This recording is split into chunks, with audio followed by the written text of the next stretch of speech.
Hi ఎలా ఉన్నారు? అందరూ బాగున్నారు కదా? నేను కూడా చాలా చాలా బాగున్నానండి. తిరుపతిలో అలిపిరి దగ్గర ఉండే గోశాలకి వచ్చానని చెప్పాను కదా. ఇక్కడ రకరకాల జాతుల ఆవులు ఉన్నాయన్నమాట.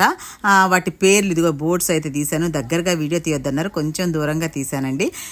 కాకపోతే ఒక తృప్తి ఏంటంటే, మామూలుగా గోవులకి మనం ఏదైనా తినిపిస్తేనే జన్మ జన్మల పాపాలు పోతాయి అంటారు కదా. అదే స్వయంగా పూజ చేయించి చక్కగా అన్ని రకాల గోవులకి దానా తినిపించడము అంటే ఇంకా అదృష్టమనే అనుకోవాలి. ఎంతమందికి తెలుసో తెలీదు. మామూలుగా తిరుమల అంటే నేరుగా వెళ్ళేసేసి తిరుమలకి వెళ్ళి దర్శనం చేసుకొని వచ్చేస్తూ ఉంటారు.